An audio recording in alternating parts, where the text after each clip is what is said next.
Muy buenas tardes y gracias a Telesalud por la invitación. El tema que vamos a tocar es un tema muy importante, ya que es uno de los principios de la bioseguridad.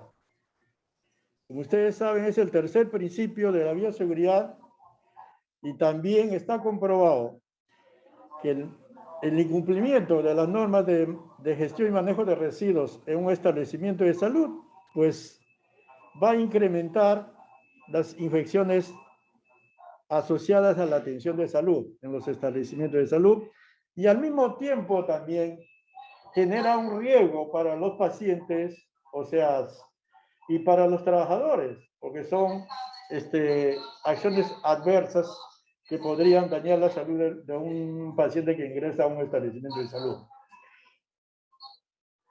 En esta oportunidad les voy a hablar de la gestión y manejo de residuos sólidos en establecimientos de salud y servicio médico de apoyo. Vamos a contar algunas experiencias que tenemos nosotros.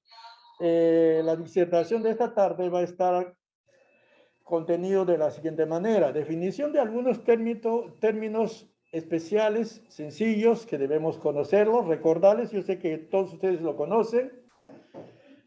Un marco normativo aplicable al manejo de residuos sólidos, la clasificación de los residuos sólidos, etapas del manejo de los residuos sólidos en los establecimientos de salud, infracciones y sanciones que debemos conocer.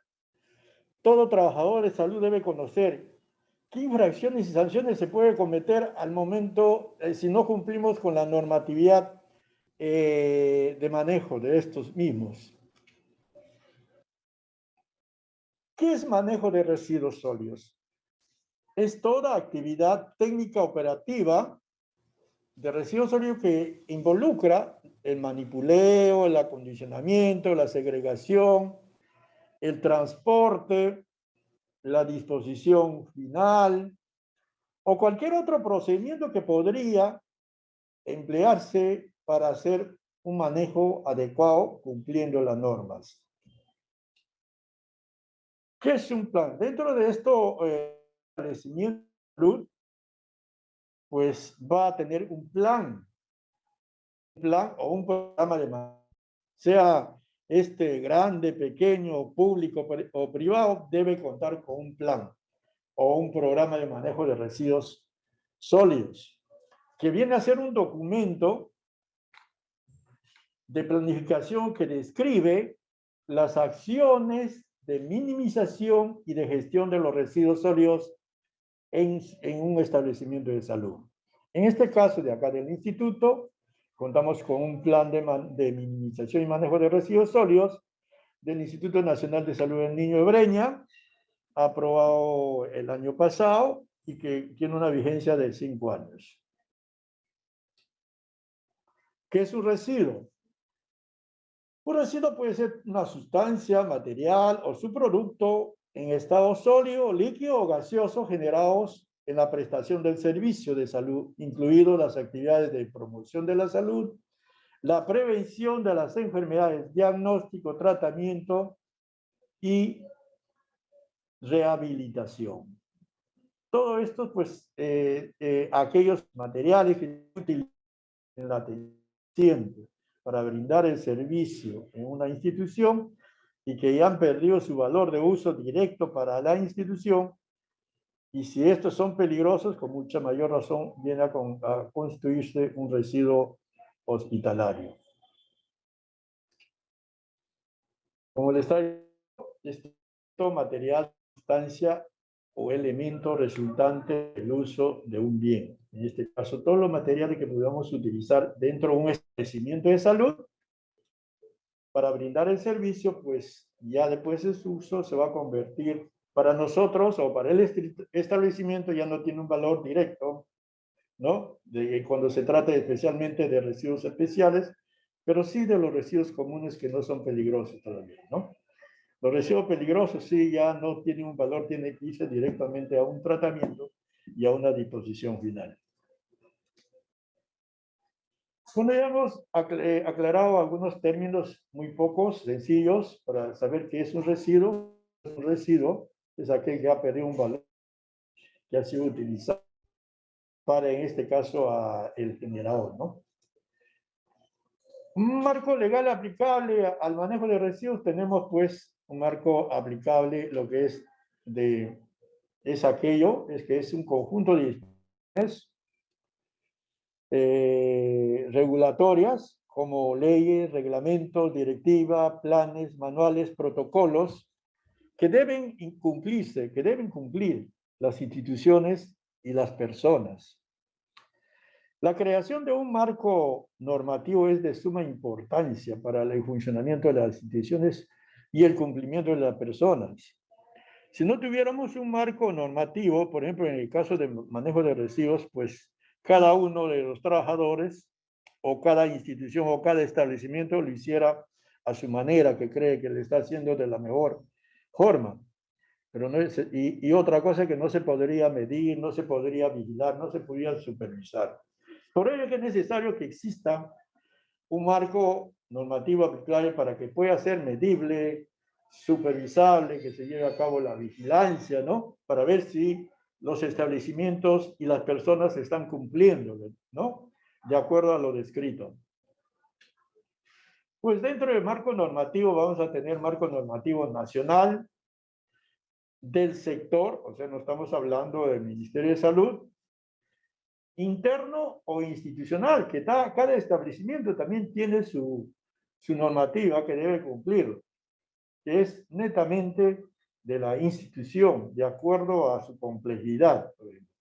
En este caso, lo vuelvo a repetir, nosotros contamos con un plan de manejo de residuos, de minimización, que tiene que ser de ejecución obligatoria y de conocimiento obligatorio por todo el personal de la institución. Aparte de ese plan, tenemos directivas que nos permite para cumplir con el plan. Directivas internas que de repente ya también muchos establecimientos ya están ya creando sus propias directivas para ir mejorando cada día lo que es el manejo de los residuos sólidos. Dentro del marco legal o normativo nacional, pues tenemos el decreto legislativo 1278, Ley de Gestión Integral de Residuos Sólidos, dado el 2016, ¿no? Asimismo, tenemos el decreto legislativo 1501, que modifica la ley del decreto ley 1278 en el 2020. También tenemos el decreto supremo 014, que aprueba el reglamento del decreto legislativo 1278 del 2017. Asimismo, el último, este es el último nuevecito, no tiene todavía ni una semana, el decreto supremo 001-2022 del MINAM, que modifica el reglamento del decreto legislativo 1278. Es recién, hay algunas, se están modificando varios artículos del reglamento de la ley 1278 para adecuarnos más al cumplimiento de la normatividad, ¿no? En lo que es manejo de residuos en los establecimientos de salud. La ley 1278 es una ley absolutamente innovadora en América Latina y en el mundo, pues incentiva la necesidad de minimizar la producción de residuos sólidos y que los residuos sólidos que produzcamos sean insumos de otros procesos productivos a través de reciclaje y que promueva la economía circular. Y promueve la economía circular el reingreso de residuos como insumos para otros productos. O sea, ¿no? Que la generación de residuos sea lo menos posible, ¿no? Para no estar extrayendo materias primas de la naturaleza. La ley 1278 establece que es el momento de dejar el modelo de economía lineal y entrar a una economía circular. O sea, en la actualidad lo que tenemos es una economía lineal, es basada en tomar de la naturaleza las materias primas, hacer o fabricar, usar, y luego de usar, desecharlo, que ya no sirve. Pero en la economía circular vuelve a dar la vuelta. O sea, los residuos no peligrosos que generamos en un establecimiento de salud, deberían de ser valorizados o recuperados, en este caso, para ser nuevamente reintroducidos a las fábricas, a las industrias, para la fabricación de bienes, nuevamente. La ley 278 tiene 3 principios. En primer lugar, el primer principio, reducir los residuos como primera prioridad. Tenemos muchas actividades que podríamos realizar para minimizar o reducir la cantidad de residuos. La eficiencia en el uso de los materiales, ¿no? Ese es el segundo principio. Y el tercer principio, considerar a los residuos como un recurso y no como una amenaza. Ahora, mucho se escucha que el municipio tal no recoge la basura, dice, ¿no? Cuando somos nosotros mismos los que creamos ese problema de la acumulación de residuos en las vías públicas. ¿Por qué? Porque no estamos haciendo el manejo adecuado de nuestros residuos, tanto a nivel domiciliario como a nivel de las instituciones, tanto de salud o de otras instituciones, empresas, por ejemplo, que no se está haciendo. Somos nosotros los generadores de problemas en el manejo de residuos sólidos, porque no estamos cumpliendo con estos principios de esta ley. La ley 1278 tiene también el primer principio, que es reducir la generación de residuos. ¿Y cómo vamos a reducir esto?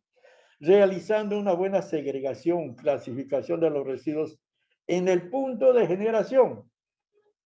Tenga muy presente esto, en el punto de generación se refiere que al momento de generar ustedes un residuo, deben identificarle a qué clase de residuo pertenece y en qué recipientes o tachos debe ser eliminado. Eso es muy importante.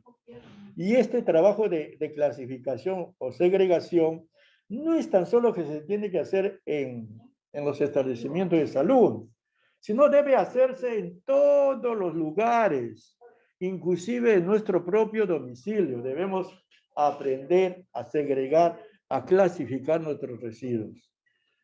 ¿Para qué? Para generar menos cantidad de residuos, en este caso, que van a ir a un relleno sanitario. Y que se está para evitar desperdiciar materiales que podrían ser utilizados como nuevamente materia prima para la fabricación de bienes y servicios. El segundo principio nos dice la eficiencia en el uso de los materiales. Todos los establecimientos de salud compran estos ustedes que ven acá, compran los recipientes, ¿no? Los recipientes. Los recipientes, compran los recipientes o tachos, comúnmente como le llamamos, para el almacenamiento primario de los residuos. Compran las bolsas de diferentes colores, que acá lo ven, rojo, amarillo, negro.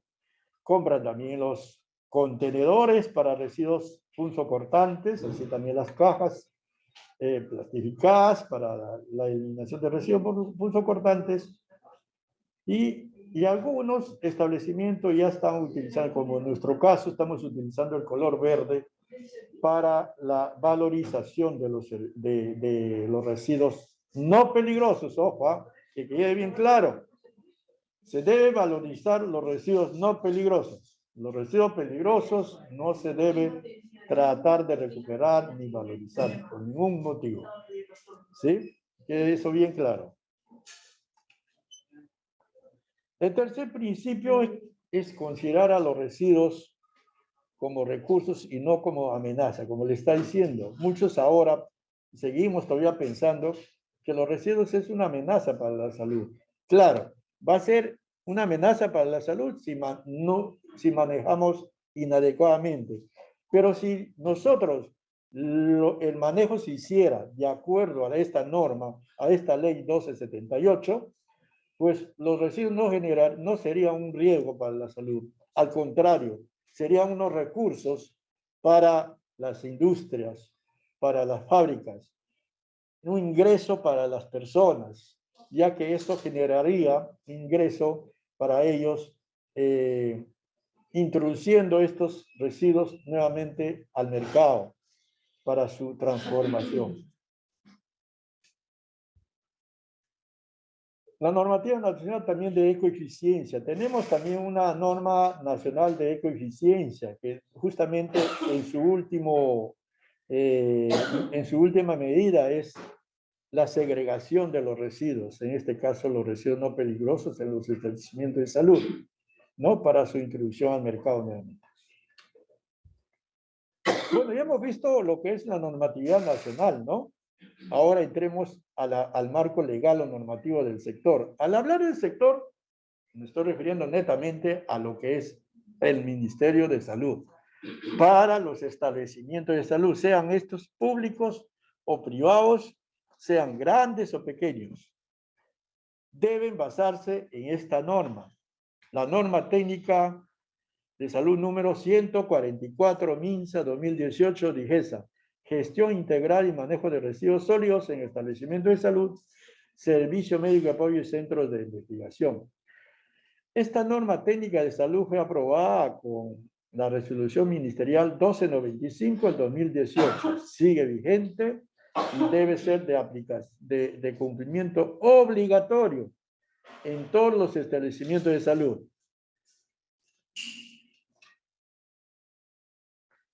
Asimismo, tenemos un marco normativo interno o institucional, como les está diciendo. Ya hemos visto 3 marcos aplicables a lo que es manejo de residuos. En el caso de nuestra institución, contamos con una resolución directoral 122 de 2021 que aprueba el plan de minimización y manejo de residuos sólidos del Instituto Nacional de Salud del Niño. Pero muy aparte tenemos directivas que ya tienen tiempo y que requieren ya ser actualizadas, como es también la norma técnica de manejo de residuos punzocortantes, por ejemplo. Acá en nuestra institución tenemos una directiva que aprueba esto, que amplía un poco más a lo que está establecido en la norma técnica del sector. Asimismo, tenemos una norma técnica para la limpieza y disposición de pequeños derrames de mercurio. Que nosotros, ustedes saben, todavía hay establecimientos que están utilizando termómetros con mercurio, a pesar que ya está prohibido. En la actualidad, pues tenemos que utilizar los termómetros digitales. Por eso es que ya las farmacias, sea privadas o de los establecimientos de salud, ya no venden los termómetros de mercurio, porque está prohibido, porque Perú es firmante del acuerdo de que justamente hasta el año pasado teníamos tiempo de adecuarnos y eliminar todo material que contiene mercurio en los establecimientos de salud. Y uno de ellos es el principal, pues los termómetros de mercurio que se está utilizando. En la otra norma tenemos la norma técnica para el manejo de residuos farmacéuticos y material médico vencido. Ustedes saben que los establecimientos de salud reciben donaciones, ¿no? Y tanto de materiales médicos como de medicamentos. Y si eso el establecimiento no está reglamentado, pues va a recibir medicamentos o material médico vencido y simplemente lo que va a generar es la cantidad de residuos peligrosos, en este caso, a recepcionar medicamentos o material médicos o próximo a vencerse, todo esto, ¿no? Por eso es que nuestra institución tiene reglamentado esto de vigencia. Toda institución o persona que quiera donar medicamentos o material vencido, material médico, tiene que tener una vigencia de 6 a 8 meses como mínimo. De lo contrario, no se acepta porque no queremos crear mayor cantidad de residuos peligrosos en nuestra institución. Porque anteriormente, cuando no estaba reglamentado, pues recibíamos pues medicamentos y material médico faltando 2 meses de vencimiento. Llegaba a la aduana y ya cuando el instituto iba a retirarlo ya estaban vencidos. Llegaban acá solamente a generar residuos peligrosos, a incrementar los residuos peligrosos. Por eso es que se ha tenido que reglamentar internamente.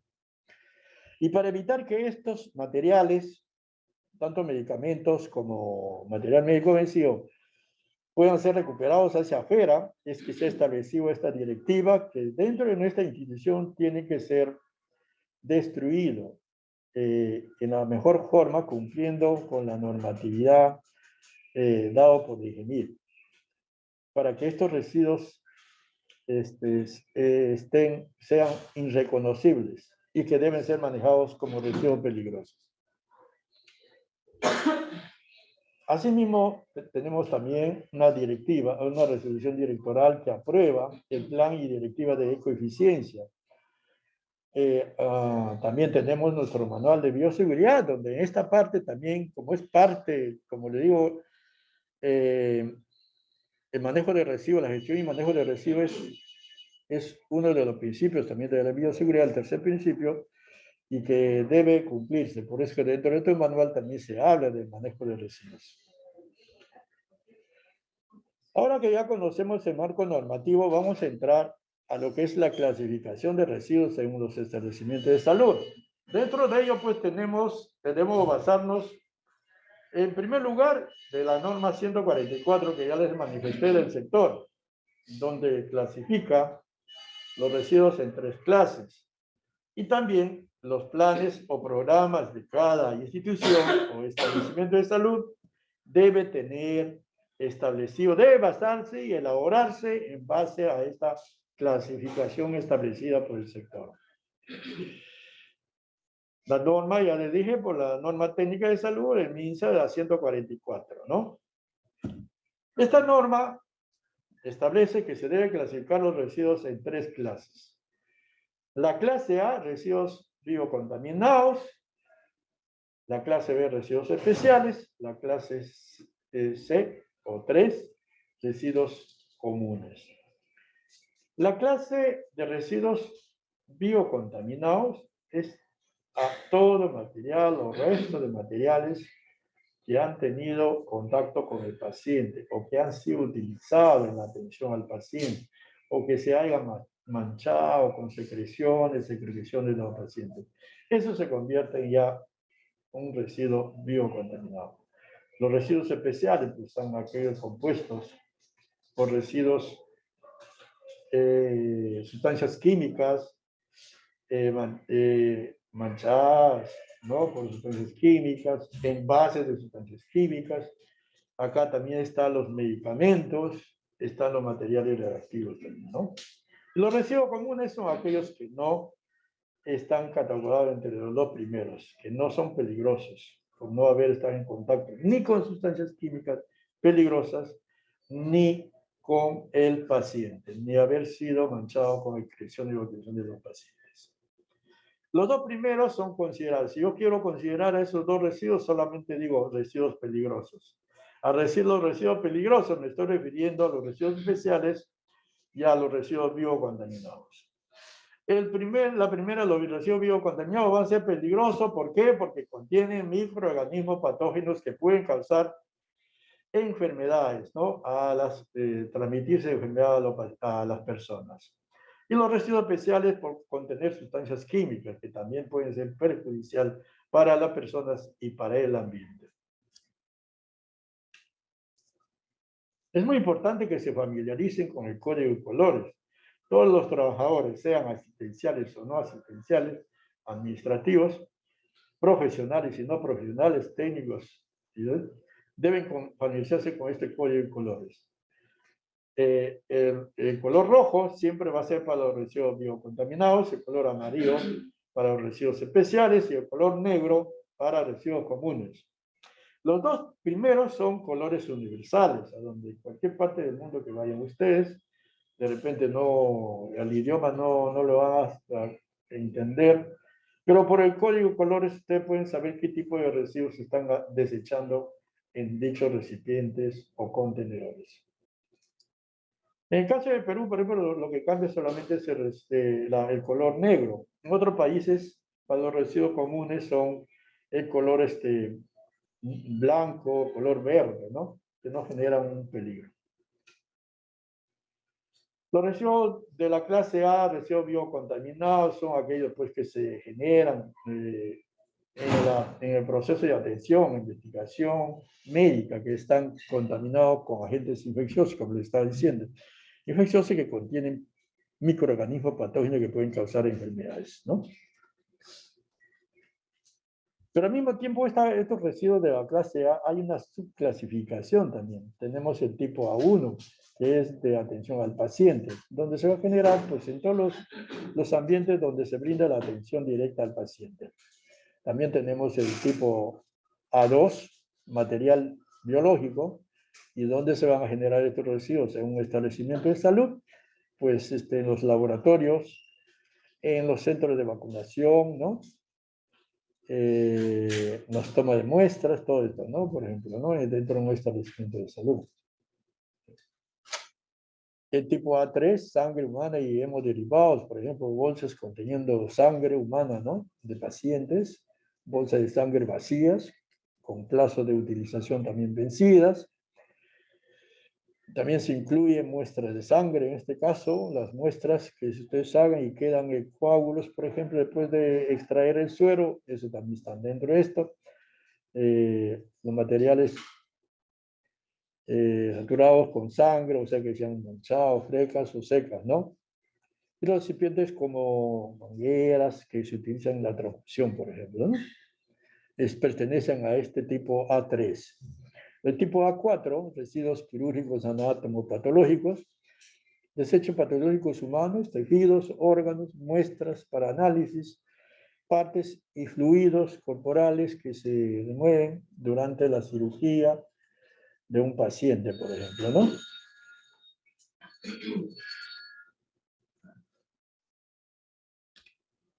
También tenemos los residuos punzocortantes, que es el tipo A5. Elementos punzocortantes que estuvieron en contacto con pacientes o agentes infecciosos. Incluyen agujas, jeringas, envases de ampollas, rotas, placas de cultivos, etc. Se consideran también cualquier objeto punzocortante desechado aun cuando no haya sido usado. Por ejemplo, que se haya roto, por ejemplo, ¿qué? Una botella de bebida de gaseosa, por ejemplo, ¿no? De vidrio, por ejemplo, ¿no? Se le rompe, ¿no? Y ese vidrio roto, o de las lunas, de las ventanas, se rompe, también es un residuo punzocortante y debe ser manejado especialmente, ¿no? Existen muchos, se generan muchos residuos punzocortantes y si no se hace el manejo adecuado, pues vamos a generar riesgo para las personas que intervienen en las demás etapas de manejo de residuos, ¿no? Tanto internos como externos. Los residuos biocontenidos, para ello, los establecimientos de salud deben acondicionarse con estos materiales que son especiales para manejo de residuos punzocortantes, ¿no? Y que se requieren para hacer un manejo adecuado de estos, ¿no? La clase de residuos biocontaminados 6 de animales contaminados. Por ejemplo, existen establecimientos de salud que tienen las unidades de cirugía experimental. Es ahí donde se generan la clase A6, tipo A6 de residuos, por ejemplo, ¿no? Y que también son considerados residuos biocontaminados. Dentro de los residuos, pues, biocontaminados, ustedes ya lo ven acá, tenemos todos estos que han sido utilizados en la atención al paciente. Algo muy importante es acá, quiero, acá, perdón,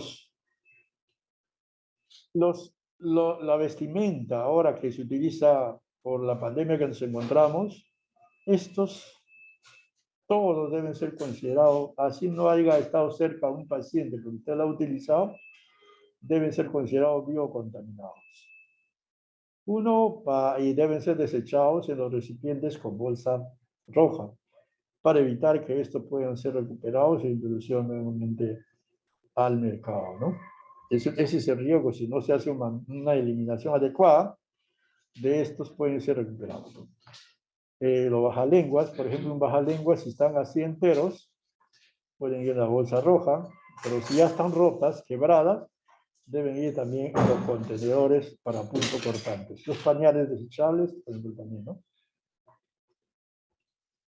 Bueno, ahora entramos al tipo B, residuos especiales. Residuos especiales en bolsa amarilla, que tiene que ser, ¿no? Constituyen peligroso para la salud por características de agresividad tales como corrosividad, reactividad, inflamabilidad, toxicidad, explosividad y radioactividad. Le estaba diciendo por contener sustancias químicas que podrían causar daños a la salud y al medio ambiente, ¿no? Por eso son considerados residuos peligrosos. Dentro de ello, pues tenemos el tipo B1, residuos químicos peligrosos que se generan en las farmacias, o sea, son las farmacias, en los laboratorios y los servicios también porque se utilizan sustancias químicas, ¿no? Y que esos envases utilizados pasan a ser ya residuos peligrosos. También residuos farmacéuticos, lo que estaba diciendo, los medicamentos vencidos o no utilizados en su totalidad, ¿no? Que deben ser manejados adecuadamente. Y el 3, que son residuos radioactivos, que comúnmente se debe manejar de acuerdo a una norma del IPEC, en este caso. Y los residuos comunes son aquellos que no se encuentran en ninguna de las categorías anteriores y no han estado en contacto con el paciente. Se generan en oficinas administrativas, áreas públicas, residuos de limpieza, restos de preparación de alimentación en la cocina, etcétera, ¿no? Y hay también se subclasifica, hay unos subtipos, C1, C2 y hasta C3, ¿no? Algo muy importante quiero que entiendan, que el 80% que se genera, de residuos que se genera en un establecimiento de salud, son comunes, o sea, no peligrosos. Y solamente son peligrosos el 20%. Este es un estándar internacional a lo cual debemos apuntar todos los establecimientos de salud. Nuestra institución hasta antes de la pandemia estábamos cerca de llegar a este estándar, ¿no? Estábamos ya nos faltaba 10 puntos para llegar a este estándar internacional, pero con la pandemia nos volvimos a subir a 50-50. 50 residuos peligrosos y 50 de residuos no peligrosos. Pero nuestra meta es, después que pase esta pandemia, pues llegar a este estándar.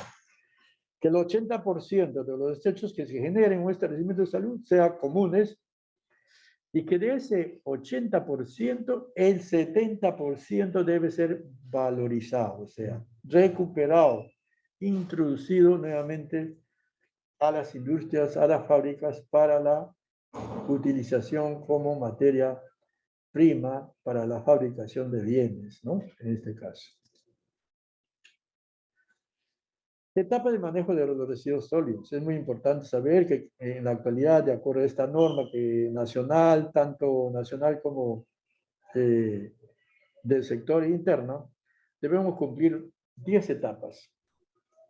El acondicionamiento, el almacenamiento primario, la segregación, el almacenamiento intermedio, la recolección y transporte interno, almacenamiento final, la valorización, el tratamiento, la recolección y transporte externo y disposición final. Como ustedes ven, hay manejo interno y hay manejo externo que se debe realizar obligatoriamente. Dentro del acondicionamiento consiste, pues, en dotar a los áreas, a los servicios, a las oficinas de todo el material necesario que requiere para el manejo adecuado de los residuos. Dentro de ellos, pues, tenemos los recipientes de 3 colores. Si no podemos contar con los recipientes de los 3 colores, pues tienen que ser las bolsas de los 3 colores. Debemos basarnos generalmente por el color de las bolsas, ¿no? A qué clase de residuo pertenece, ¿no? Porque a veces no se puede encontrar el número suficiente de recipientes del color que se requiere, ¿no? Rojo, amarillo y negro en este caso. Asimismo, se debe coordinar de Los recipientes herméticos para punzocortante, para eliminar los residuos punzocortantes. Ya pueden ser estos de plástico o polipropileno o de cartón, ¿no? Plastificado. Por ejemplo, en este caso también nosotros debemos utilizar la bolsa verde para saber que son residuos que se están recuperando o valorizando. El acondicionamiento frente al COVID, sí, ahí no es exclusivamente, ¿no? En las áreas de atención de pacientes COVID, tiene que haber sí, una sola clase de residuos biocontaminados y solamente las bolsas de color rojo, con tacho rojo, y los contenedores para residuos punzocortantes, ¿no? Ahí no se debe utilizar el color negro.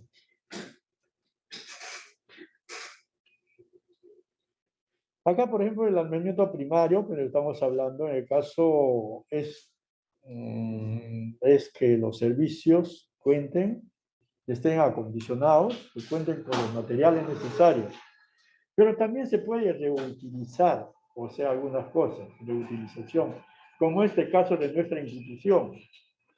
Esto nos puede servir, es una experiencia que nosotros cuando damos así a otras instituciones, lo mostramos.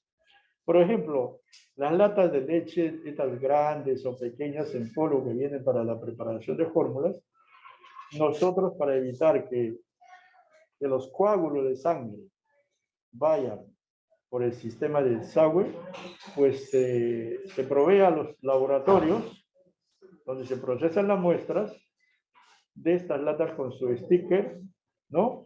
Para el almacenamiento de los coágulos de sangre, por ejemplo, ¿no? De igual manera, también se ha trabajado en pequeña cantidad cuando se manejan residuos citostáticos, por ejemplo, también, los stickers, ¿no?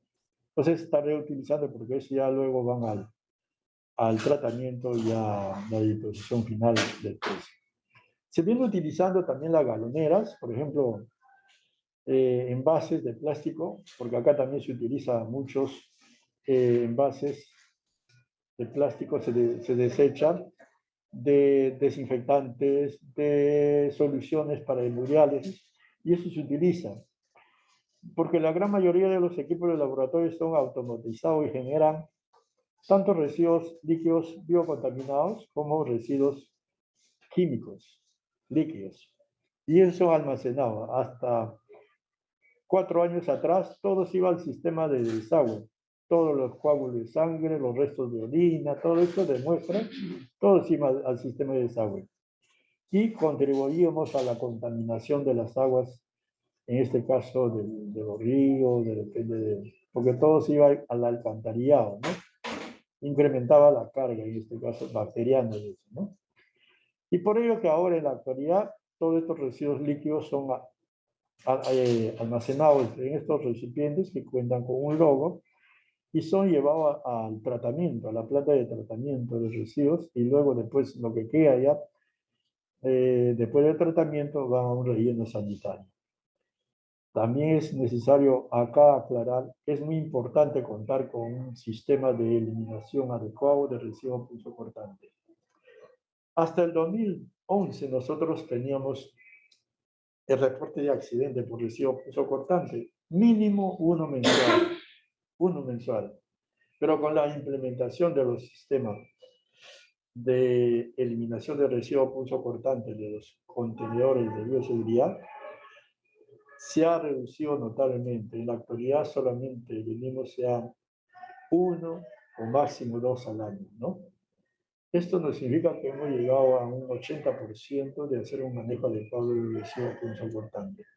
Pero todavía hay algunos trabajadores que entran nuevos, desconocen los procedimientos que se deben seguir acá en nuestra institución, y para ello nosotros hemos creado como estrategia que cualquier trabajador que ingresa acá al instituto, ya sean profesionales que vienen a hacer su residentado, internado o prácticas, previamente tienen que recibir una charla de inducción de bioseguridad. Y dentro de ello pues se trata todo lo que es el manejo de residuos.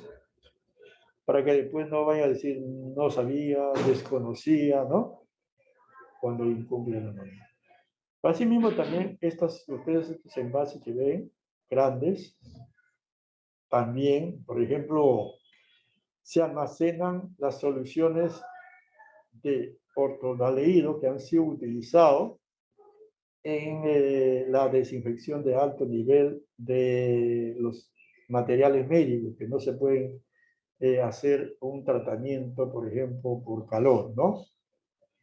Esa solución de ortopedismo que han sido utilizados en el tratamiento de estos materiales médicos, anteriormente también se iban al sistema de desagüe. Se incrementaba la contaminación del alcantarillado por sustancias químicas. Por ello, de que nosotros 5 años venimos también implementando esto. Si bien es cierto, esto incrementa los residuos peligrosos, pero lo que sabemos es que nosotros estamos cuidando el planeta, estamos cuidando el medio ambiente, ¿no?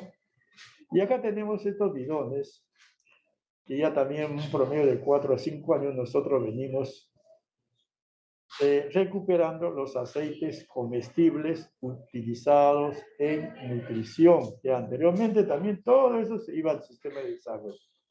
Y ahora en la actualidad, en vez de contribuir a la contaminación del alcantarillado, ahora no está generando ingresos, porque este aceite usado comestible es recuperado y comercializado. Es un material muy requerido en la industria ahora, en la actualidad, ¿no?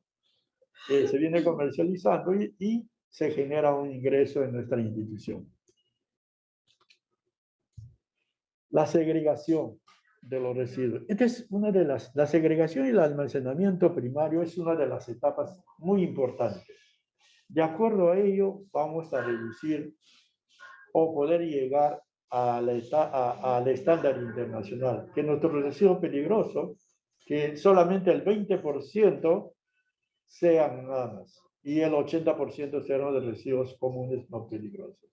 Pero eso va a depender de cada uno de nosotros, que depende indistintamente de su condición laboral, profesión o cargo. Acá todos estamos obligados a hacer una buena segregación y disposición de almacenamiento primario de esos residuos. O sea, que consiste en clasificar, identificar a la clase de residuo que pertenece, un residuo que estamos generando al momento de generar, de brindar la atención al paciente, o al momento también de ustedes, por ejemplo, de repente tomarse una bebida, ¿no?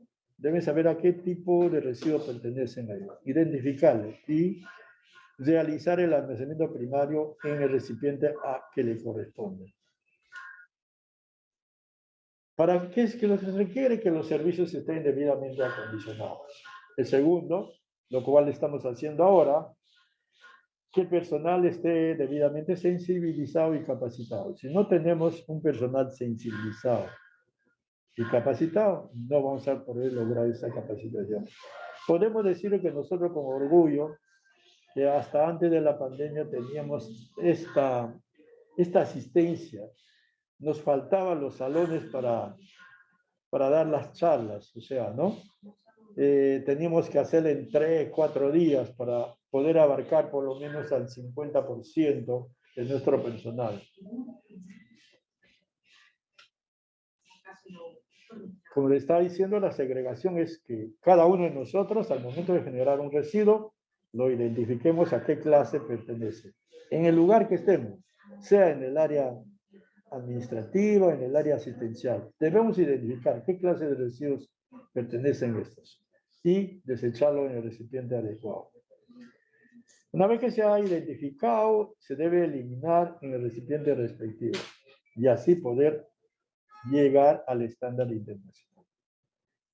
Todos estamos comprometidos en esto, indistintamente, les vuelvo a repetir, ¿no? Las agujas, por ejemplo, en este caso, acá en nuestra institución, como contamos con este tipo de recipientes rígidos y que cuenta con un dispositivo para separar la aguja de la jeringa sin hacer contacto con la otra mano, se recomienda que solamente desechar residuos punzocortantes acá. Porque estos contenedores tienen un costo alto y es usar y botar. Por ello, se debe hacer un manejo adecuado de los mismos, ¿no? Acá no se debe eliminar ningún material que no contiene, que no es punzocortante. ¿Y cuándo va a ser un residuo punzocortante? Cuando tiene dos características: causar lesión por corte o causar lesión por punción. Muy importante que eso lo identifiquen, ¿no? Si yo he generado un tipo de residuo de esas dos categorías, pues debo desechar en estos recipientes, ¿no? Acá, una vez que ustedes han separado la aguja de la jeringa sola puede irse en la bolsa, debe irse ya en la bolsa de color rojo, ¿ya? En caso de los procedimientos de pacientes que amerite solo el uso de las jeringas, alimentación parenteral, difusión de medicamentos, entre otros, y no sea utilizar la aguja y estas se mantengan encapuchadas, se deben segregar la jeringa en la bolsa roja y la aguja pues en el recipiente para punzocortante. Así es este encapuchado. Queda terminante prohibido realizar estas acciones porque son acciones de alto riesgo de accidente. Por favor, no se deben realizar estas acciones. El procedimiento para segregación en caso de que la jeringa o material, ahí en este caso, que hayan sido con material citostático, radiactivos, ahí sí tienen que ser desechados todo el material, jeringa y aguja, todo. Ahí no se puede separar nada. Los residuos biocontaminados procedentes de análisis, también en este caso, clínicos, ¿no? Los laboratorios de microbiología, por ejemplo, deben recibir tratamiento previo antes de salir del servicio. Los residuos biocontaminados compuestos por piezas anatómicas, por ejemplo, también deben salir inmediatamente, ser llevados a un lugar, en este caso, de repente a las cámaras que contamos, ¿no? Para luego su eliminación. Dentro de los residuos, pues, especiales, ¿no? Tenemos, pues, acá las sustancias reactivas, los reactivos, ¿no? En este caso, los químicos, los termómetros que ya hoy día están prohibidos, las pilas, ¿no? Y otros que contienen sustancias químicas. Los residuos comunes de tipo 2, por ejemplo, acá, esto es lo que hacemos nosotros, este personal está trabajando acá identificando los residuos acá en estos medicamentos vencidos. Sólidos son puestos en bolsas amarillas, los líquidos también son puestos en galoneras de plástico con un sticker de residuos especiales. Si son en crema, de igual manera son puestos en bolsas de color amarillo. Pero se recupera todo lo que es el cartón, ¿no? Si es plástico, también se recupera para luego ser comercializado. ¿Y qué es lo que se evita? Evitar que estos lleguen a la vía pública a ser vendidos en la calle, por ejemplo, ¿no? Los residuos reactivos, ¿no? Que se deben manejar de acuerdo a la norma del IP. La clase de residuos comunes, por ejemplo, tipo A1, tipo A2, ¿no? Y el 3. Dentro de ello, pues, ¿qué es lo que vamos a recuperar? Acá están todos los que son residuos comunes. Acá tenemos, todo esto podemos ser recuperados, ¿no? Siempre y cuando se haga un buen manejo al momento de generarlos.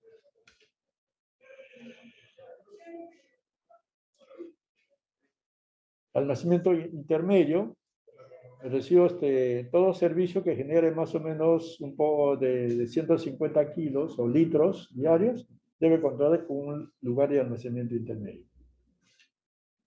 El transporte interno, para ello se tiene que estar establecido horarios de menor concurrencia o circulación de personas, de ropa limpia, de alimentos, etcétera, ¿no? Debe haber horario establecido para que el personal, en este caso de limpieza, que se encarga del transporte de residuos internamente, cumpla ese horario. Y los recipientes que se va a utilizar, normalmente son estos tipos de coches, de 4 ruedas, de 2 ruedas, también según la cantidad de generación de residuos. El almacenamiento central, todo establecimiento de salud generalmente lo que son grandes, deben contar con un lugar de almacenamiento central, a donde van a ir los residuos a almacenarse de todos los servicios de todas las áreas, ¿no?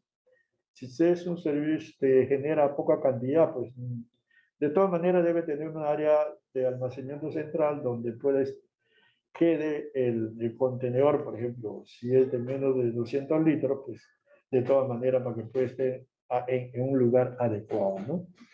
Y debe cumplirse con la norma técnica en lo que es infraestructura, ¿no? La valorización, que es la otra etapa, que cualquier operación, operación cuyo objetivo sea que el residuo, uno o varios de los materiales que lo componen, sea reaprovechado. Para nuestro caso, nuestra institución ha comprado estos recipientes, estos acá, por ejemplo, y en cada piso existen para que el personal pueda desechar estos residuos y puedan ser recuperados, siempre y cuando no haya tenido contacto con el paciente o sea manchado con secreciones, ¿no? Tipos de valorización que podemos hacer en un establecimiento de salud. En primer lugar, tenemos la reutilización. Ustedes ya les mostré cómo se puede reutilizar los residuos que salen de otros servicios. Por ejemplo, de fórmula láctea, lo reutilizamos las latas de metal, de leche, por ejemplo, en polvo. El reciclaje es recuperar para enviarlo, por ejemplo, o comercializarlo en este caso, que van a ir a las fábricas, a las industrias, para que sean utilizados nuevamente esto como materia prima para la fabricación, ya sea del mismo bien o transformarlo en otras cosas, ¿no? El compostaje, por ejemplo, es otro de los tipos de valorización. Acá en Breña, por ejemplo, la municipalidad de Breña tiene ya una planta de compostaje, ¿no? Generalmente lo que están utilizando son todos los residuos orgánicos de los mercados. De los mercados se están utilizando para, en este caso, la generación de compostaje, y lo cual les sirve para la fertilización de sus parques y jardines. Y el otro es la recuperación de aceites comestibles y vehiculares. En nuestro caso estamos en la primera etapa, como les está diciendo, en la recuperación de aceite comestible. Ya pensamos entrar a lo que es la recuperación del aceite vehicular. Estos materiales, desechos, son muy requeridos en la industria cosméticas, en la industria vehicular, por ejemplo, la generación de biodiesel, ¿no?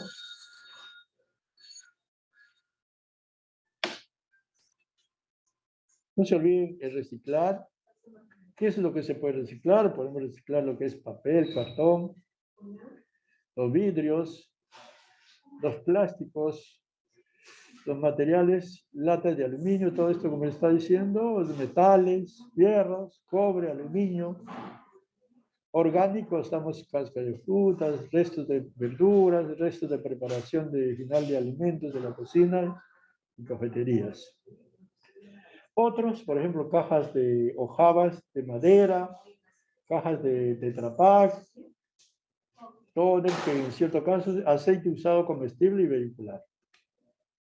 Esto es muy importante, como les está diciendo la ley general nacional, por ejemplo, es que dice, la que dice también, no nos trates como basura, somos reciclables. Eso es lo que debemos hacer en nuestros domicilios también, ¿no?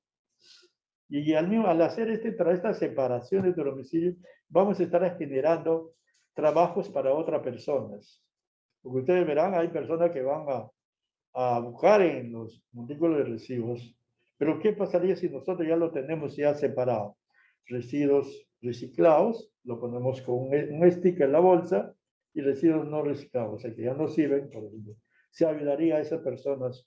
O de lo contrario, si queremos generarnos ingresos cada uno, se almacena y se lo lleva al centro de compra a las empresas operadoras o comercializadoras de residuos. La reutilización, no se olviden, ya les dije cómo reutilizarlos. Recuperación de aceites, los residuos orgánicos, El tratamiento, la norma establece todos estos métodos: la incineración, la esterilización por autoclave y trituración, la desinfección por microondas y la desinfección química. La última es generalmente para establecimientos que tienen como máximo 50 camas de hospitalización.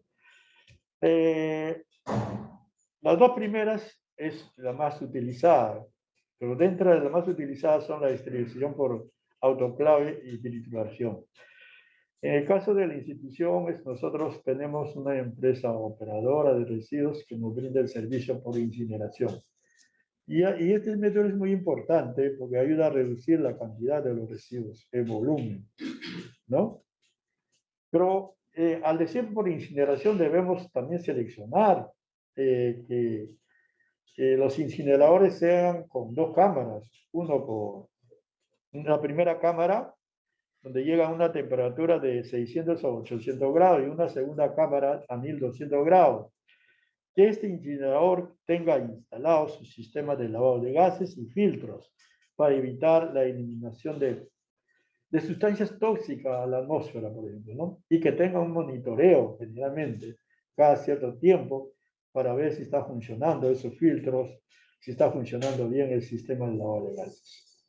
Eso es lo que debemos buscar a una empresa que cuenten con este sistema de tratamiento por incineración. No es simplemente un quemador nada más, sino que tiene que reunir ciertas condiciones para utilizar este método.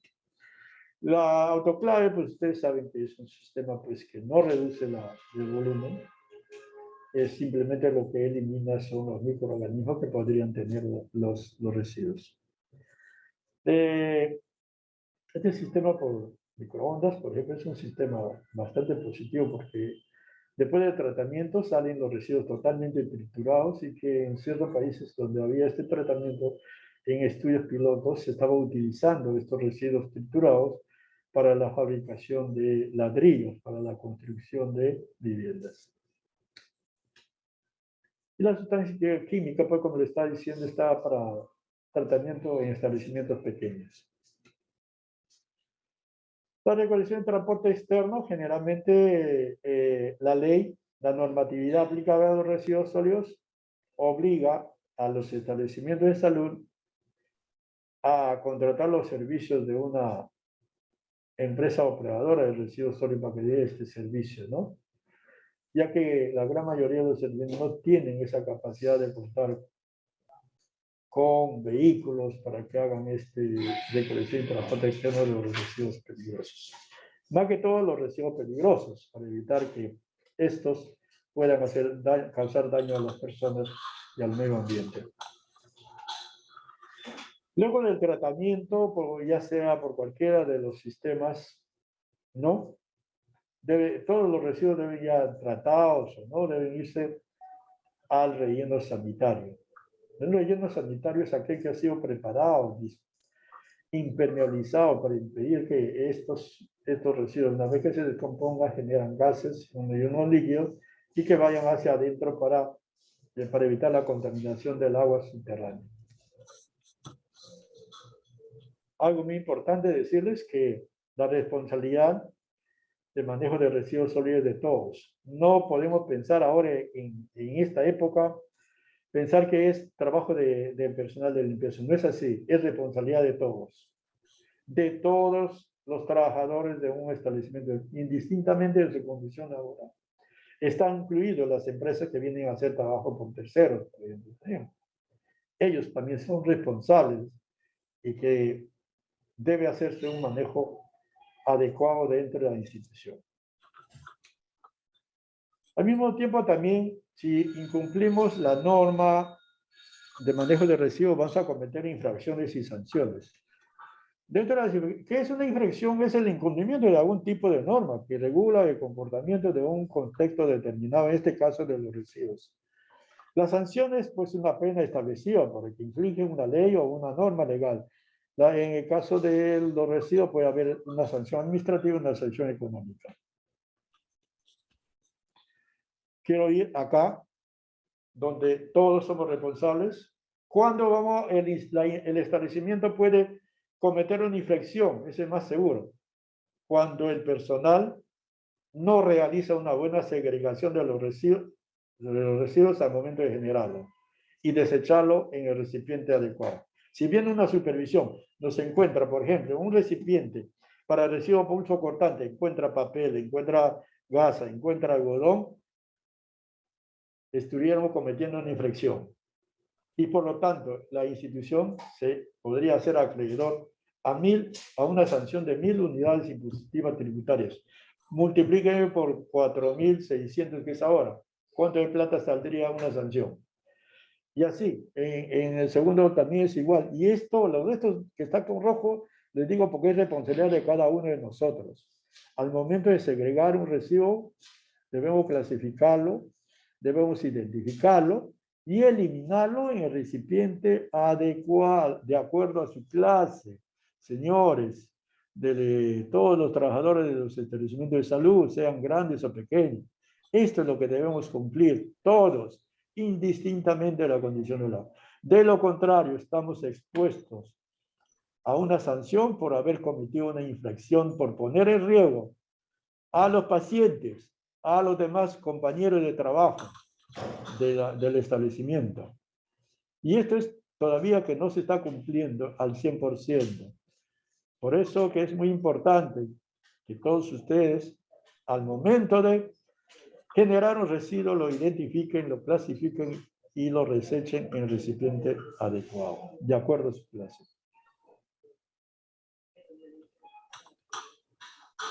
Las multas son aplicables por la salud, DIGESA y otras instituciones. Ahora tenemos 8 entes que nos fiscalizan. Si no estamos generando factores adversos para la atención al paciente, ¿no? En este caso, si no estamos poniendo, al momento de brindar nuestro servicio, no estamos poniendo en riesgo al paciente, ¿ya? Es muy importante. Muchas gracias, les agradezco por la atención. Si tuvieran alguna pregunta. Muy bien, señora Arista. Vamos a revisar algunas preguntas que han llegado. La primera, ¿los tensiómetros y termómetros de mercurio ya han sido retirados en su totalidad de los establecimientos de salud?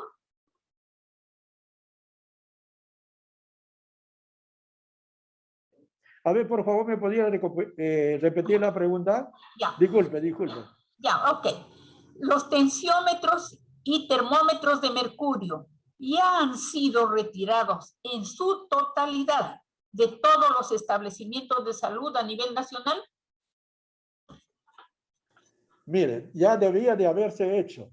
Ya debía de haberse hecho porque el acuerdo internacional que es el Perú firmante, que hasta el 2020 teníamos ese plazo. Ya de haber retirado la gran parte de estos, hablando de los tensiómetros y los termómetros de mercurio.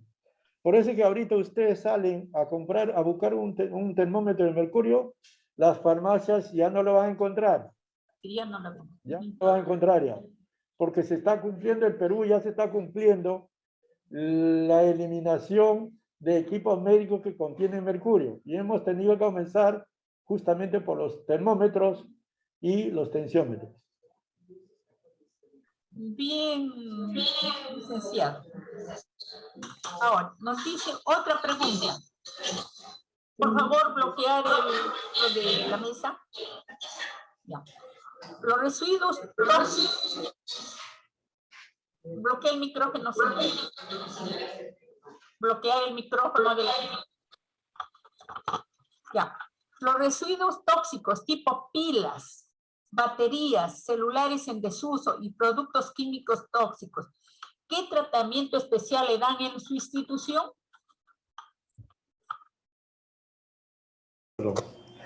Estos residuos, por ejemplo, en el caso de las pilas, son manejados en bolsa amarilla y son llevados a un tratamiento previo, y luego van a un relleno sanitario como los rellenos sanitarios que le está manifestando. Pero en otros lugares se podría ser utilizado encapsulables con cemento y utilizarles como para la fabricación de bancas, sillas. Eso es lo que se viene haciendo. y no se está contaminando ni el suelo, ni el agua, ni el aire. Ya. Bien, licenciado. Nos llega otra pregunta por el chat. Buenas tardes. Las jeringas con aguja retráctil de la vacunación COVID se eliminan en caja de punzocortantes o en bolsa roja. De vacunación tiene que irse en el contenedor de punzocortantes. Ya. Porque eso no se puede separar la aguja. No se puede separar la aguja. Bien, licenciado. Debe eliminarse en el residuo, en el recipiente para residuos punzocortantes. Ya, muy bien. Ya. Los establecimientos de nivel 1-4, distantes, donde no hay relleno sanitario, ¿cómo lo realiza el tratamiento final? Donde no hay relleno sanitario, cuando estamos diciendo, ahí, por ejemplo, se puede aplicar el tratamiento químico si no tiene autoclave. El tratamiento químico para reducir los microorganismos patógenos que podrían tener estos residuos. Y luego, después de ese tratamiento, estos pueden ir ya pueden ser enterrados, ¿no? Si no tienen relleno sanitario, lo ideal sería pues contar con un sistema de tratamiento por autoclave con trituración. Si no hay relleno sanitario. Ya, bien, licenciado. Nos ha llegado otra pregunta. A ver. ¿Cuáles son las causas, consecuencias de los... El micro, por favor. Bloquear. ¿Cuáles son las causas y consecuencias de los desechos tóxicos en el ser humano y en el medio ambiente? ¿Podría decirnos las más saltantes? Por ejemplo, hablando de las sustancias químicas que podrían contener los termómetros, el mercurio, por ejemplo, el plomo, ¿no? Pues va a afectar la salud de... Los más afectados son los niños, por ejemplo. Si no se hace un manejo adecuado de estos. Por eso que ya la gran mayoría de los establecimientos, en el caso de nosotros, ya está sustituido esto, ¿no? Porque anteriormente se rompía un termómetro, ¿qué es lo que tenía que hacer? Comunicar inmediatamente al personal de limpieza, mediante esta directiva que contamos interna, para que se haga, de acuerdo a este procedimiento, la limpieza inmediata para evitar que el mercurio se volatice, ¿no? Y cause daño a la salud de los niños y de las personas, de los mismos trabajadores. Ahora, si hablamos a nivel del ambiente, pues va a haber daño al agua, va a haber daño al aire, a la atmósfera, al suelo, todo eso. Y en caso, por ejemplo, del mercurio, le puedo decir, si no hacemos un manejo adecuado de estos residuos, pues corremos el riesgo de contaminar las aguas, y que los pescados que viven eso va en ríos, en los mares, va a contener partes de mercurio en su cuerpo, en su organismo, y que nosotros al momento de ingerirlo, pues podemos también intoxicarnos, ¿no? Por eso que es muy importante, es hacer un manejo adecuado de las sustancias químicas peligrosas especialmente, ¿no? Para evitar daños a la salud de las personas, a la contaminación del ambiente, a la contaminación del agua, por ejemplo, por un medio por donde podría llegar, pues, ser más afectada una gran población, por ejemplo. Bien, licenciado. Nos preguntan. Donde no hay relleno sanitario, ¿cuál es el tratamiento químico?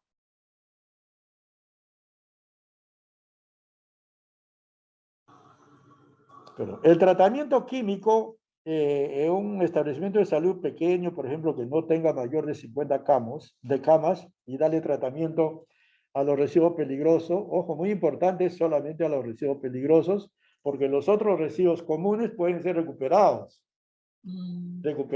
para luego nuevamente ser introducidos a la industria, a las fábricas. Lo más conocido, el más barato es el hipoclorito de sodio, o en más común llamado la lejía. Generalmente para el tratamiento de los residuos se debe utilizar al 1%, a 10.000 partes por millón, por litro. Sí, es el más económico. Bien, y se lo puede encontrar en cualquier sitio. Y se debe que permanezca en contacto por lo menos entre 10 a 30 minutos el residuo con esta solución. Inclusive, si tenemos, por ejemplo, pacientes que están recibiendo tratamiento por COVID o tenemos pacientes de COVID en el domicilio, esos residuos deben ser tratados antes de sacarle para que se lleve a la municipalidad con solución de hipoclorito, en este caso. Bien, nos ha llegado otra pregunta. Por emergencia sanitaria por COVID-19, ¿se puede continuar con el reciclaje de cartones, papel y botellas de plástico o se debe descartar como residuos comunes? Si lo hacemos un manejo adecuado al momento de generarle, no ha tenido contacto con una sustancia peligrosa, se tiene que ir valorizando. La norma dice que hay que valorizarlo.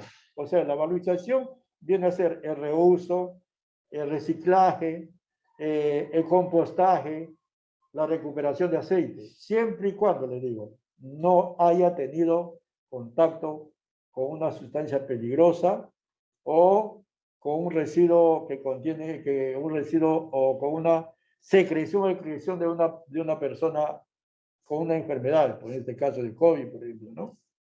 Pero si ha tenido contacto con la secreción o excreción de un paciente, en este caso de COVID, es un residuo biocontaminado y por lo tanto debe estar etiquetado. Bien, nos llega otra pregunta. ¿El tratamiento químico quién lo debe realizar? En un establecimiento de salud lo puede realizar el personal de limpieza. Lo puede realizar el personal de limpieza con la supervisión del personal de salud ambiental, por ejemplo, o de epidemiología. Lo puede hacer, sí. Y en el domicilio lo puede hacer cualquiera de los miembros de la familia, ¿no? Previa preparando la solución de lejía, ¿no? Al porcentaje que le estoy diciendo, a 10.000 partes por millón por litro, y aplicarlo y dejarlo ahí entre 15 a 30 minutos para dejarle que actúe el desinfectante. Otra pregunta. ¿El amonio cuaternario es recomendable para desinfectar residuos contaminados? De acuerdo a la clase que pertenece el amonio cuaternario, no se olviden que existen 5 clases, 5 categorías, 5 generaciones. Y es por eso muy importante identificar, en primer lugar, a qué generación pertenece su amonio cuaternario. Y generalmente el amonio cuaternario no es un desinfectante de alto nivel, es un desinfectante de nivel intermedio. De nivel intermedio. Por eso no recomendaría yo para el tratamiento de residuos. Lo que sí recomiendo es el hipoclorito de sodio o lejía, comúnmente como lo llamamos. Porque en el mercado va a encontrar amonios cuaternarios de diferentes generaciones. Y si es de la primera generación, pues ya no podría garantizar la eliminación de los microorganismos. Si está seguro que está utilizando un amonio cuaternario de 5ª generación, sí podría todavía utilizarse. Bien, licenciado. ¿Qué medidas se deberían o podrían tomar si luego de capacitaciones y demás el personal de los diferentes servicios siguen sin realizar una segregación necesaria, la adecuada? O sea, desde la capacitación siguen en la misma. ¿Qué medidas se tomarían? Ahorita lo que se debería de hacer ya es la llamada de atención a la jefatura de los servicios donde se encuentra que no se está cumpliendo la normatividad en lo que se refiere, por ejemplo, a la segregación y almacenamiento primario. En el caso de nosotros ya tenemos personal que está todos los días vigilando, supervisando el manejo en los servicios, y si un servicio se encuentra que no están cumpliendo, se hace llegar un documento al jefe de servicio bajo su responsabilidad funcional de incumplimiento, de venirse una multa a la institución. Ellos también se van a hacer acreedores a una multa, ya sea económica o administrativa. Bien, licenciado. Buenas tardes. En la aplicación de una inyección termina la jeringa con la aguja juntos a la caja de bioseguridad. ¿Está bien? ¿Está bien? Vuelvo a repetir. Bueno, ya sí. Yo le digo, acá es muy importante saber si el dispositivo, el recipiente rígido para eliminación de pulso cortante cuenta con dispositivo para separar la aguja sin hacer contacto con la otra mano, se debe separar, solamente se debe desechar la aguja en el contenedor. Y la jeringa que queda en la mano, eso debe irse a la bolsa roja. Pero si el dispositivo de eliminación de residuo pulso cortante, perdón, si el recipiente no cuenta con el dispositivo para separar la aguja sin hacer contacto con la mano, debe irse a aguja y jeringa. Ya, que quede bien claro eso. Si el contenedor de bioseguridad o recipiente rígido para el residuo pulso cortante no cuenta con el dispositivo para separar la aguja, debe eliminarse aguja y jeringa juntas. Porque el riesgo de accidente es cuando quiere separar con la mano la aguja de la jeringa. Por ejemplo, va a haber establecimientos que no están en la capacidad de poder comprar ni las cajas ni los contenedores de plástico o polipropileno. Van a utilizar galoneras, por ejemplo. Estas galoneras tapa ancha y roca no tienen el dispositivo para separar la aguja. Por lo tanto, en esos dispositivos debe irse aguja y jeringa, por ejemplo. ¿Sí? Bien, licenciado. Bien, licenciado. Buenas tardes. El plan de residuos sólidos presenta con qué frecuencia. Allá. El plan, ahora con la nueva disposición, con la norma 144 de norma técnica de salud, 144 aprobada con resolución 1295 del MINSA, establece ya hasta el 2019, la presentación era anual, pero a partir ya del 2020 para adelante, la presentación, sea el plan o programa de manejo de minimización y manejo de residuos, es cada 5 años o cada vez que se haga una remodelación en el establecimiento, algo nuevo. Ya. Es necesario realizar la vigilancia de residuos sólidos en un botadero municipal. ¿Cuántas veces al mes? Perdón, no lo he escuchado bien. ¿Dónde dice? Es necesario realizar la vigilancia de residuos sólidos en un botadero municipal. ¿Y cuántas veces al mes? Mira, en un botadero debe hacerse como mínimo una vez al mes. Mínimo, una vez al mes. Si pudiera hacerle más semanal una vez, si te cuenta con la disponibilidad de personal, movilidad, todo esto, debe hacerse pues semanal, ¿no? Semanal, pero lo mínimo debe ser una vez al mes. ¿Es obligatoria la confirmación de un comité de residuos sólidos? ¿Es obligatoria la conformación de un comité de residuos sólidos?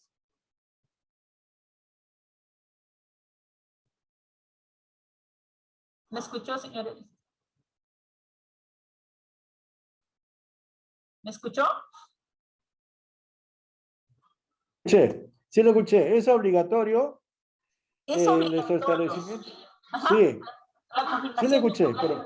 Ya. Sí. Es obligatorio en los del segundo nivel. De los determinantes de segundo nivel, es obligatorio. En los de primer nivel, simplemente tiene que haber un responsable, un supervisor responsable. ¿Sí? Ya. Del comité. Bien, licenciado. ¿Qué diferencia existe entre relleno sanitario, relleno de seguridad y relleno mixto? Un relleno mixto es que va a recibir pues, residuos no peligrosos y residuos peligrosos. O sea, tiene áreas definidas para cada residuo, ¿no? Un relleno sanitario es aquel que cuenta con celdas de seguridad preparado especialmente antes de la disposición de los residuos. Que esta área debe ser impermeabilizada, preparar tanto el piso como las paredes, donde van a ir los residuos, para que durante su descomposición estos residuos no puedan ser una fuente de contaminación del agua, del suelo y del aire. Por eso es que es muy importante que el relleno sanitario de seguridad cuente con áreas que debe ser previamente preparado, impermeabilizado. Y el relleno sanitario pues va a tener esas condiciones. A eso se llama relleno sanitario. Ahora, un relleno sanitario de seguridad también son hechos especialmente para residuos químicos, por ejemplo. Tienen que hacerse celdas no tan solo impermeabilizadas, sino hechas de materiales especiales, en este caso, que con unas cápsulas que quedan ahí encerradas. ¿Sí? Ya, bien, licenciado. Aquí parece que la última pregunta. Disculpe, ¿nos podría aclarar de la depuración de la jeringa y aguja? Por favor, ¿a dónde se debe depurar? No ha quedado claro. No. ¿Me escuchó? Por favor, ¿me puedes repetir la pregunta?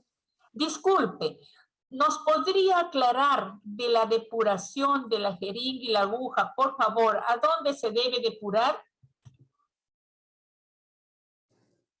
Vuelvo a decir esto.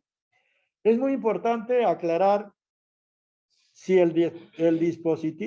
el contenedor para residuo pulso cortante, sean estos de plástico, polipropileno o las cajas plastificadas, ver si tienen el dispositivo para separar la aguja.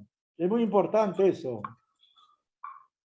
Si tiene el dispositivo para separar la aguja, solamente se debe desechar la aguja nada más.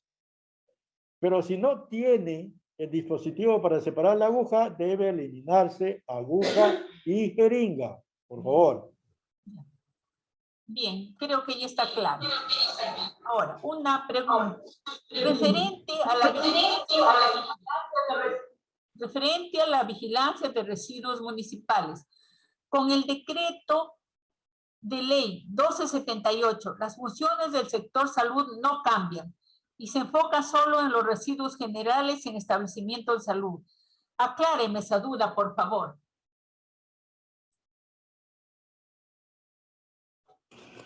Generalmente lo que ahorita estamos hablando del 1278 establece, por ejemplo, según la clase de residuos, por su peligrosidad pueden ser peligrosos y no peligrosos también. Y por el lugar donde se generan pueden ser municipales y no municipales. En el caso de los municipales, es el municipio el responsable.